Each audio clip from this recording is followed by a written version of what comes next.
تو ہمارے طریقے تو دیکھو، بڑی بوڑھیوں لوگوں کی کیا کلچر ہوتا ہے جو آگے بڑھاتا ہے؟ یہی ہوتا ہے نا کہ اخلاق اور قانون کی جو پاسداری.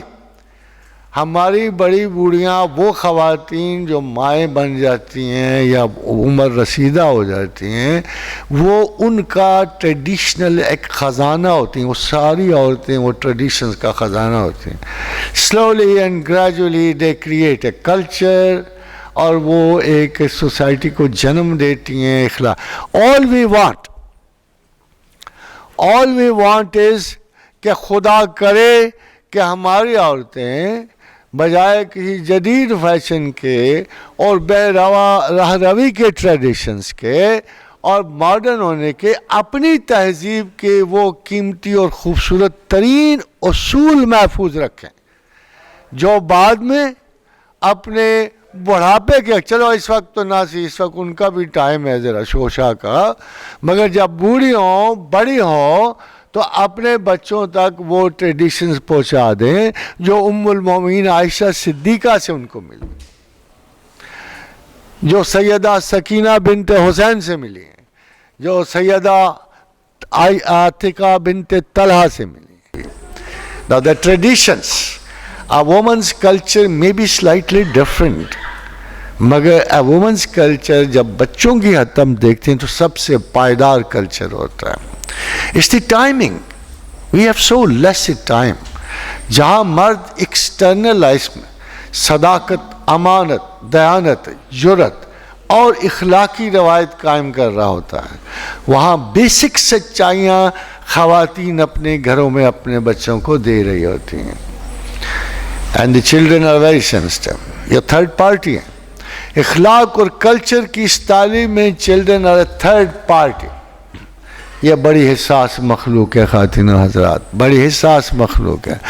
اگر کسی کو یہ شبہ ہو کہ آپ کا بچہ آپ کی بات نہیں سن رہا، یا سویا پڑا ہے، یا کان لپیٹ کے گزرا ہو، تو کبھی اس پہ اعتبار نہ کرنا.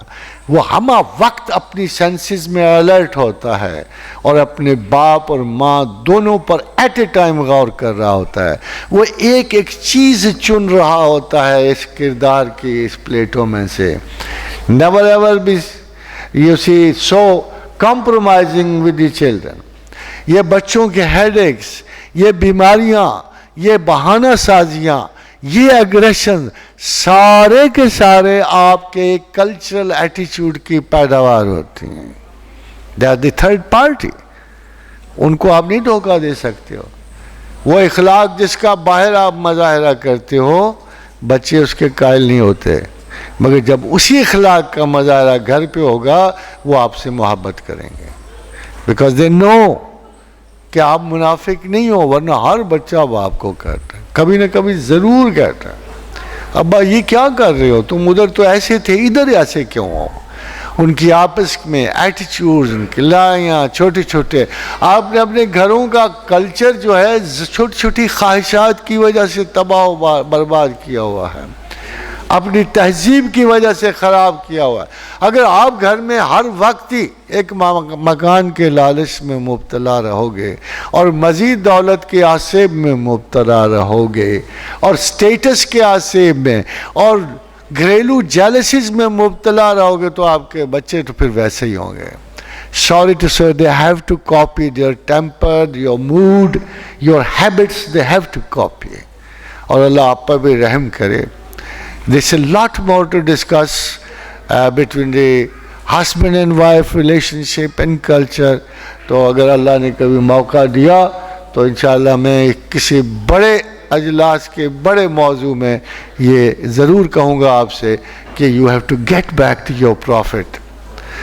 11 بیویوں میں وہ ایک مرد جس نے اتنی خوبصورت بیہیو کیا کہ جب اللہ نے مال و اسباب کے ساتھ اس کی بیگمات کو چوائس دیا تو کسی نے بھی نہیں نہ کی، سب نے اللہ کے رسول کو چنا. کیا خوبصورتی ہوگی اس کردار میں، کیا کلاسیفائڈ کلچر ہوگا اللہ کے رسول کا کہ سب نے اپنے آقا کو پسند کیا، مگر وہ ان کے آقا نہیں، not only he was there husband also, انہوں نے ہسبینڈری کے رول دیے، انہوں نے بیگمات نے اپنی بیہیویئر کے رول دیے۔ ہماری ٹریڈیشن بہت عمدہ، بہت اعلیٰ ہے۔ ہم قرآن سے کیوں کوٹ کرتے ہیں؟ اپنی اپنی غرض کی اصول کیوں کوٹ کرتے ہیں؟ چاہیے تو یہ ایک جج مقرر کرو، اس سے پوچھو، ہسبینڈ پوچھو تو صحیح نا کہ ہم عورتوں کے بارے میں اللہ نے مرد کو کیا حکم دیے، پھر یہ بھی پوچھے کہ عورتوں کو مردوں کے بارے میں اللہ نے کیا حکم دیے۔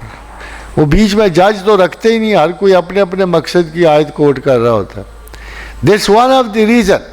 اور سب سے بڑی دیکھو بدقسمتی جو اللہ کہتا ہے، ہر جگہ حساب رکھو، ہر جگہ میجرز رکھو۔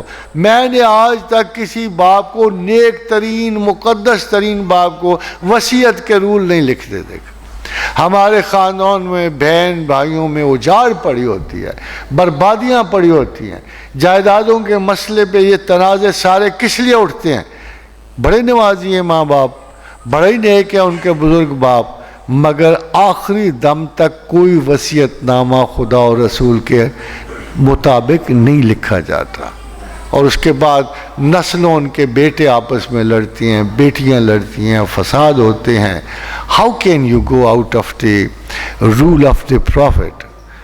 سیدھی بات یہ ہے کہ سب کچھ دو چوائس ہیں آپ کے پاس، یہ سب کچھ ماننا چھوڑ دو، آزاد رہو، مادر پدر آزاد رہو، لیو ایوری تھنگ اسائڈ، مگر اگر ماننا ہے تو صدق کے دل سے مانو۔ ایک آدھ مان لو، چلو نہیں سی ساری۔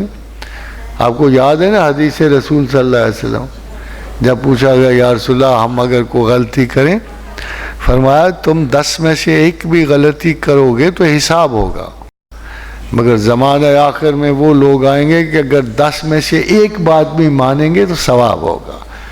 دیکھو فائدہ تمہیں بڑا ہے، ایج ایڈوانٹیج ہے، ٹائم ایڈوانٹیج ہے۔ اللہ کرے آپ کو ہمیں ایک آدھ حسن اخلاق نصیب ہو جائے، ایک آدھ ورچوس کنٹینوٹی نصیب ہو جائے، ایک آدھ تربیت رسول کے تحت ایک آدھ معاملے میں اچھائی نصیب ہو جائے۔